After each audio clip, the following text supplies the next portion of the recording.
All right, salam alaikum, everyone. Today we have an amazing guest with us, and it's an honor to have him in our presence to kind of go through his story, his autobiography, the informal version first. As you're going to find out, he has a lot of amazing characteristics from being an amazing brother, very kind, very genuine, very passionate, and also a leader. So a lot of amazing qualities and always striving for success. So a lot of things to kind of enjoy about this personality and respect. I'm going to start with the elephant in the room, which is you have a very simple first name, Eric. Now, don't you have just have like a simple last name like Johnson or Jordan or just something Smith or whatever? But your last name is very interesting. Let's start there. What is Kamahili? Am I even saying it correctly? Where does that? Tell me a little bit about the last name, how to say it, and where does that come from? If you could just start with the origin there, I'd really appreciate it. Thank you. Of course, but you appreciate it. Assalamu alaikum, by the way. Yeah. So, um, straight up, it's Hawaiian. That's the way Hawaiians are. Usually have long last names if their father was the one that carries the Hawaiian name. But yeah, it's our names typically use every vowel at least two or three times, and so that's where that comes from. But yes, you're pronouncing it correctly. Kamahele is my last name, and yeah, very proud of it. But Beautiful. it's at the same time, it's just another name. Now, did you grow up in Hawaii? Did you ever live there? Or Yes, so I was born in '87 and lived there until between '98 and 2000. I think we were back and forth between Salt Lake City, Utah, and Honolulu, Hawaii, where I grew up. what are some of the best memories you have, childhood memories out in Hawaii? I've Uh, never been I there, think and I have to go there. I have to. So I think I'm pretty stereotypical answer is love the beach, love the water. You gotta love it there. And so growing up, we spent majority of the time that we weren't in school or at a church or whatever, we on the beach. now, does that mean swimming, surfing, or everything, or fishing, or Everything involved. Most typically, people are going to be there, especially when you're young. You're just there to swim, hang out, hang on the beach, build sandcastles. With your family when you're real young. But then you get out into that water real young. That's kind of a non-negotiable in Hawaii. My dad made us water babies from early on. oh, beautiful, beautiful, beautiful. That's amazing. And then after that, you said you moved about.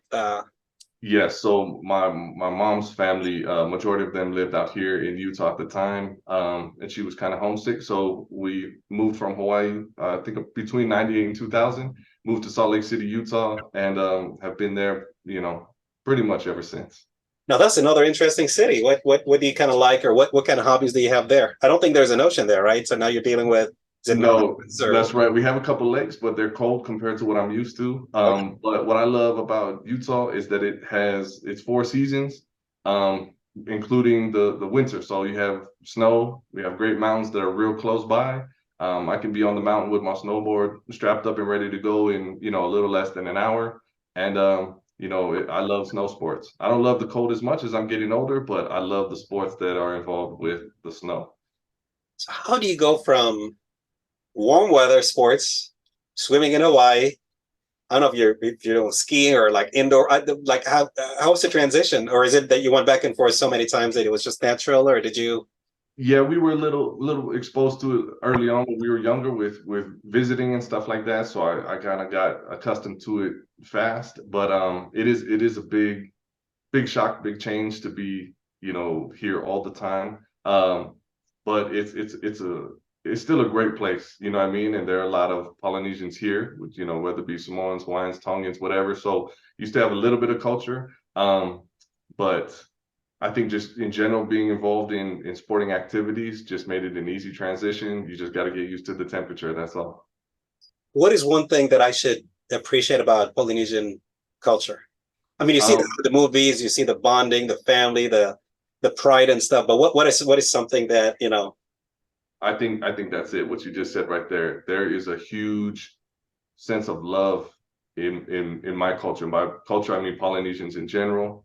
Very family oriented. Sometimes, for to a detriment, but overall, there's a love of putting other people before yourself, doing everything that you can for your neighbor, for the people in your family, and those are large families, so that's a lot of love required. But they are definitely a people loving people type of, type of culture. All right, that gives a very good starting point. So I guess now is moving a little bit forward. When you greeted, you started by saying "Salaam alaikum." So Yes. I know you're Muslim, but how did that journey happen? If you want to kind of Oh yeah, absolutely. into this So transition, yeah. yeah, I've kind of, not trying to toot my own horn, but I feel like I'm a little well-rounded as far as what I've been religiously throughout, is 30 plus years of my life that I've been on this earth so far. So, Hawaiian culture and real traditional Hawaiian culture, they are paganistic, or paganism is what their religion is. There's, God of this, God of that, and all that. So that was kind of predominantly in my dad's side of my family, where culturally that's just an aspect that you typically believe in, just because that's the culture. My mother was a Christian. We were Lutherans, living in Hawaii as we got older. So I kind of had both religions that I was brought up with, and have an understanding of both. When we moved to Utah, Utah is predominantly Mormon state. I think it's something like 65%. So we made that transition just because of lifestyle changes here, and kind of adopted the Mormon religion and that culture, and learned a lot about that. And then when I became a teenager, I kind of had my own struggles with religion, and even went to a part where I believed that I was atheist for many years. And so, just a little bit of a spoiler alert about me, I ended up going to prison for a long time. And actually, when I had everything taken away from me and was really allowed to focus on myself, I started to ask questions of the religions that I had been raised on. Tried to go more of a Buddhist route, to kind of just focus on being spiritual and stuff like that, and spend a couple of years learning deeply about that. But still, in my progression, I was still looking for answers, still looking for things that I needed answers to things that didn't make sense in other religions that I had been exposed to and had learned about. And there were a lot of Muslims in prison. So about 7 years into my prison sentence, I was with a bunch of Muslims, and we were just cool. We were just friends. They were, we're kicking it in a worldly sense. And I would ask them questions. And so over the next, year and a half, 2 years, slowly but surely, they would just answer questions and do nothing more. They wouldn't push anything on me, which I really loved, really respected. That meant a lot to me. They just let me learn at my pace. And when I show up and ask a question, they'd be there with an answer. Or if they didn't have an answer, they'd say, you know what, I don't know. And let me go research it. Let me go see if I can find the answer that you're looking for, because I don't want to lie to you. And I really respected that. And so, I was in a relationship at the time, and that person really wanted her children to be raised on a religion. So I really started pushing putting the pedal to the metal with Islam, and really seeking answers. And honestly, I hit the gas pedal, and I just knew that this was it. And so I think right after that, I just was just going heavy and learning everything that I could. And that was, alhamdulillah, that was about 7 years ago. So now Muslim, married, my wife and I, have both converted to Islam. And This is amazing. This is amazing. we're doing the best we can to be the best that we can every single day. And you guys, because I know you guys personally, you guys are both amazing angels. I have the honor that you're my brother and she's my sister as well. So I love that. You did the amazing thing of performing the marriage ceremony. So you're closer than close. It was my honor. Thank you so much. So now you raised a couple of interesting questions. But first, I'm going to rewind to the first one. You talked about when, as a teenager, as a younger person, that the mixture of both religions, and then you gave up on religion or had some doubts about religion. A lot of our kids nowadays, regardless of what church, temple, mosque they go to, some of them have those questions. Yeah. As parents, or even as teenagers, what are some of those challenges? How do we overcome them? Again, some of the listeners we have are people just moved recently from the Middle East, from Europe, Muslim, raised their kids as Muslims, and suddenly their kids are having those questions. So what are some of the things as teenagers, either I as a teenager need to know about, or as a parent need to be aware of? Like, what are some of those struggles? I hope the question makes sense. No, I think that's a great question. I think that's a question that needs to be asked more in today's world on both, as on an adolescent side and also on a parent side. I think the biggest thing with me, in my opinion, is communication. I think the communication is being lost in a big way between, parents and their children and vice versa. Um, what I think is important is that we need to have an open space to be able to ask questions without being judged for what we're asking. Just because a child may ask, okay, mom, dad, why do we make salah? Why do we pray?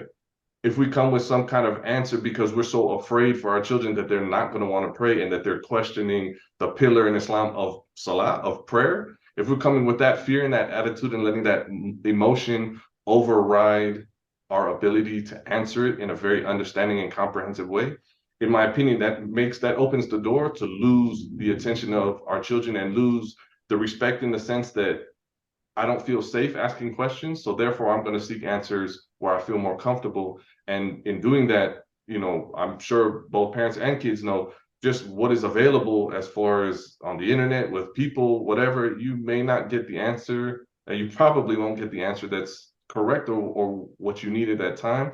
When it was really just a genuine, sincere curiosity, and I don't believe that anyone being curious should necessarily be accidentally hit over the head. So that's more what I'd worry about, is creating a safe space to say, I understand your question, and I'm so secure in my religion because I know why we do what we do, that I have a very easy answer for you, and it can evolve with time as you grow and mature and get older. So first things first, I put that responsibility on the parents to say, learn your religion and learn why you do what you do, and it's not just because I say to do it. Know why you do it so that you're secure in an answer if you're ever asked by your children, and don't be so worried that they're going to run away from Islam because you don't have the perfect answer. And I love how you gave an excellent example with the brothers you met, the Muslim brothers, that you were able to ask questions. So a safe space, whether I'm a parent, whether an imam, whether as a friend, I should allow people to ask the questions they have. If I have the answer, like you said, those brothers will give you the answer. If they didn't know, they're like, I don't have it, but allow me to search it. So thanks for One kind of of the one of the biggest letting things that. that I respected about them, was just, you're not going to lie to me. You're not going to rush for an answer just to appease me. You're going to be sincere enough about finding the truth for me that you're going to go and take the time to find it and to really dig into it. That spoke volumes to me. All right, so there's 101 stereotypes about Islam and Muslims. How did you overcome, or how did you have the courage to speak to the Muslims? The beautiful thing was that I believe that Allah put certain people around me to make it easier on me. So you're gonna always run with the typical stereotypes that all Muslims are foreign, all Muslims are Arabs, or specifically, from the Middle East. Mhm. Um, and what I was really blessed with was there was there were two, actually three later, but there were two. There was a Filipino Muslim, and then there was a half Fijian Muslim that were part of the Muslim community in the prison. I think that opened the door for my mind to stop being so ignorant. And even they had to call me on the carpet at a certain point and just be like, listen, you're not looking at those two Muslims that are islanders as well and realizing that this is for the whole world. You're focused only on, African Americans or Arabs. You're smarter than that. Stop being so close-minded. And Oh, I didn't even realize that I was being that ignorant in that moment, but it really opened it up and showed it to me. that's very important. It kind of reminds me of the Malcolm X book, his autobiography, when he talks about going to Hajj, and says next to him there was the darkest person, black. You could turn the light off, not even see him, and then next to him was the whitest, most Caucasian person he's ever seen. And absolutely, that's the beauty of Islam. It's that final revelation. It's a message for everyone. Absolutely. All right. So if I am not Muslim, what are some of the things that I need to know about Islam? If I am Mormon, if I'm Presbyterian, if I'm Catholic, I mean, you guys don't believe in God, you believe in Allah. And you guys don't believe in Jesus, you guys believe in Muhammad, and you guys don't, believe in the Bible, and whatever else you believe in. And Right. how if I'm not Muslim, how do you break that down to me? I think the simplest way for me is to break them into two categories of who you're talking to. You're either going to deal with a passive party or a hostile party? Whichever one you're dealing with will help you kind of figure out how you want to answer that question. If it's a passive, it's a non-hostile, very neutral party that you're speaking to, I believe that focusing on the commonalities, the things that our religions have in common that are similar, that There show is that something common between Islam and Christianity? I mean, only by the thousands, what I Okay, mean? okay. Only a thousand Break reasons it down. in general. You know what I mean? I believe that, at its ultimate point, from my Christian background and understanding, we understand and we're only being combative if we're not going to agree that we have the same God at its root. We have the same creator. They go off into a certain route with, Jesus and all that. But if we can avoid the very clear pits that they're trying to get us to fall into to separate. Let's break it down into short questions then. Do you believe in God as a Muslim? Do you believe, because I'm Christian, I believe in God. Do you believe in God as a Muslim? Yes, absolutely. Do you believe in Jesus, that he was sent by God? Absolutely. No discrepancy with that whatsoever. You believe in the Bible? Yes, in its original form, 100%. You believe in the Day of Judgment? Absolutely, as we all should. So where do we differ? Very, very minute things in Christianity, but big things, for Muslims, as far as, I think the center of it being, what and who was Jesus. And, I think that traditionally, Christians by the way that they're raised, by their family tradition, there's a sense of pride in what they believe in. It's very understandable. Happens in many other religions, happened in my own life as well. But you're so attached to the concept that you don't fully think about the logical side of the tenets of what you're believing and why and where the contradictions may lay. Now, that's not for me to judge at this point. I was on a path just like, everyone's on a path, but I believe that at its root point, there's so much more to agree on than to disagree on, that at least we can have a conversation about what's important in life and, kind of work through the phases like chapters as we go along, throughout the journey of our life.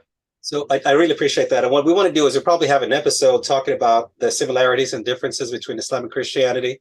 But it seems that as a Christian, we need to realize that the similarities is a lot more. We believe in the same God. We believe in the same faith of Jesus in the Bible. There's a little bit more detail to it, but on a higher level, that we're a lot closer than what we think we are.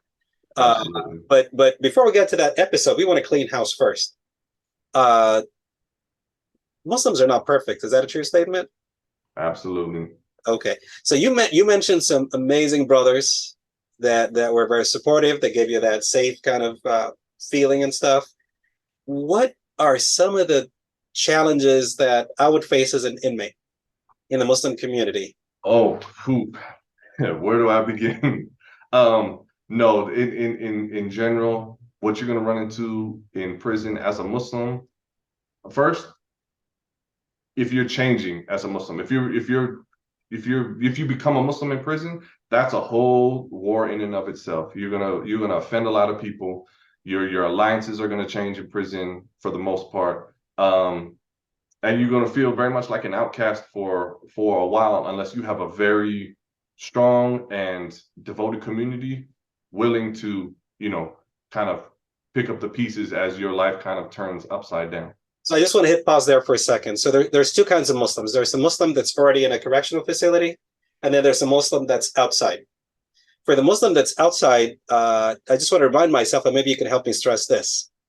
We don't realize that during Christmas, a lot of Christian churches go and visit inmates, and they would celebrate and so on, and play the piano and have fun. A lot of people from the Jewish temple go and visit. Muslims, you probably have an imam that goes and visit every 2-3 months.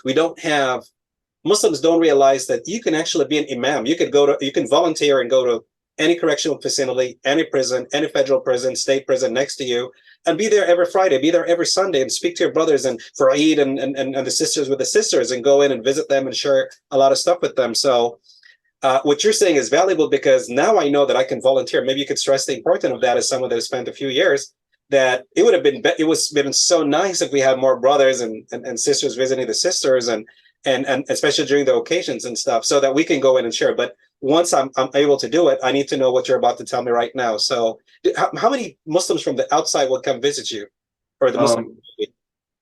in my experience, in the facilities that I was at, none, absolutely zero.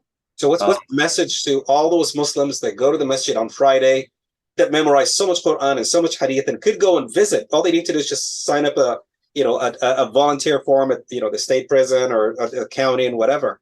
What's your word of advice to us? Like, is that something valuable? Is it of value? Are we going to be able to? I don't think that I can stress the importance and the need enough for how much Muslim prisoners need the support of the outside communities, both um, intellectually, spiritually. Yes, there's a financial aspect to it as well, which could be something totally separate that we can talk about. But there's an emotional level too. Um, Humans are humans, no matter what situation they're in, and I think that Muslim communities in prison, with the exception of maybe very heavily Muslim populated cities, more towards the East Coast or even down south, there's a huge disconnect between Muslims in prison and Muslims on the streets that are in their worldly communities. We need guidance, we need support, we need interaction, we need conversations, we need knowledge, we need so many things, and just a simple, not even every Friday, but maybe at least once a month, or like you were saying, especially on our special holidays, that interaction just it takes, honestly, I believe in most state prisons, it takes like a 2 week training just to be certified, and it's even just like 2 days in a week that you come, you get certified by the staff there. All they want to do is pretty much vet you for your volunteer status, and it's pretty simple. Now being out here on the streets, I see a couple Muslims that are doing it here in my state for a certain state prison, and they go maybe once a week or twice a month max, and they give the khutbah in the prison. And the amount of questions,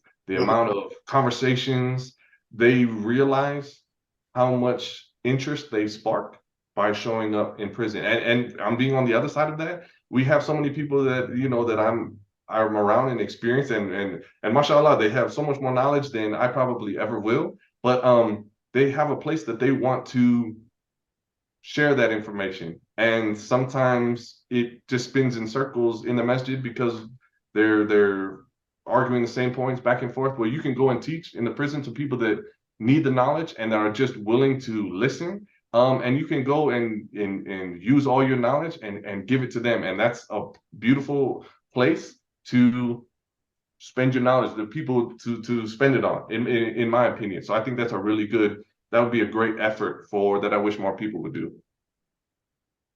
So what we're going to do probably is we're going to put the links to some of the correctional facilities. So if anybody wants to volunteer, they know what the process is. So that we need more people volunteering, visiting our Muslim brothers and with the sisters, visiting with the sisters. It makes a difference. You think you have a little bit of knowledge, but trust me, when you visit and you're with your family, I remember doing it years ago, and I went there. I was a little bit intimidated, but the love that I received, I mean, it was more than any other love. I mean, the first time I meet people, and it's like I've known them my whole life. It's just an amazing, amazing experience to visit people that are so thirsty to learn. That is so, I mean, they're sacrificing, they're changing their lives. And the reason I'm saying this is because you mentioned that we don't realize how hard it is to convert. Period, in the real world. Whether you're inside or outside, your family, the challenges you're going to face, and everything else. But being inside, again, there's certain loyalties and dynamics the average person does not know. So I'm sorry, you can continue. Please go ahead. No, no, great. Yeah, you bring up an amazing point, and it's something I haven't experienced. But converting out here, I'm sure is hard with the family dynamic, maybe what you've been raised on, and how deep your family may be into it as far as other religions. And so that's I a think, huge not to cut difference. you off, but I think I told you this before. I had a Muslim brother that converted, and his family was very understanding. But he said the worst thing was his whole life, up until he was 30 something when he converted, every Sunday they had pork ribs. And his mother makes the best barbecue pork ribs. So he said just hated the fact going there on Sundays. And he's like, could you please make halal or beef? She's like, nope, just pork. And that's a very And I like, can see that struggle, man. When he's oh, smiling, 100%. And I think that's the yeah, thing he's that, mad. I'm like, I understand.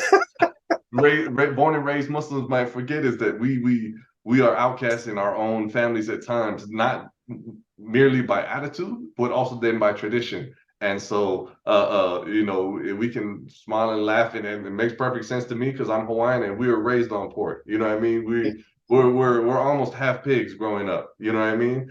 And so, that big change is not difficult, I don't think, but there's that sentimental, you know, emotional attachment to involved in what the rest of your family is involved in because you love them. But you know, you got to find other outlets for that connection in certain regards because it's just not, you know, it's just not compatible anymore. Brother Eric, it's been an honor. I think this is the first episode. We're going to have a few more episodes about your story, about advices, about things that we as Muslims need to do on the inside, on the outside, and how we can help our community.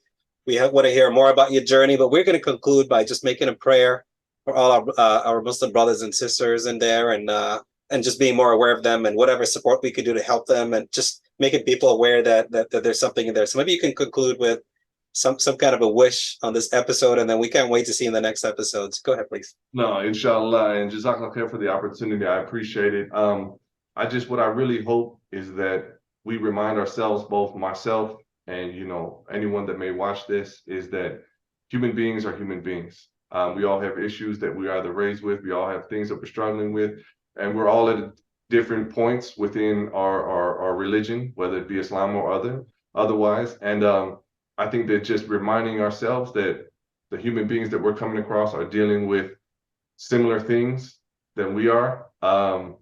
We have commonality in so many regards, in so many aspects, and I just really, really hope that, you know, if I can start to shed some light on aspects of life that maybe, you know, people are afraid to talk about or want to know about, and really just kind of be a voice for, you know, the people that can't speak for themselves, mainly, you know, in prison. And so if we can remember that they're human beings too, and really want for them what we want for ourselves, and try to take little baby steps to maybe kind of widen our reach to put our arms around people and really bring them in close in the best way possible. You know, I just really hope that we don't forget that our friends and families that are not Muslim are those people. You know, everyone's a potential Muslim until, you know, their last breath. And just remember too that people in prison are human beings too, and Muslims in prison, they need the support of community just like everybody else out here in the community. So, you know, that's a long-winded answer. I apologize, but that would be it. That would be my hope. No, this is perfect because I think you're shading light in a very important area, and in the future we're going to talk about your nonprofit that's going to be able to help that and mediate, and hopefully we could also support that project as well. And I think there's a lot that we need to know. There's a lot that we need to learn about each other. So I appreciate your time, and to all the viewers, thank you very much for your time. And Brother Eric, we can't wait to see you next time. Assalamu alaikum. Alaikum salam wa rahmatullahi wa barakatuh.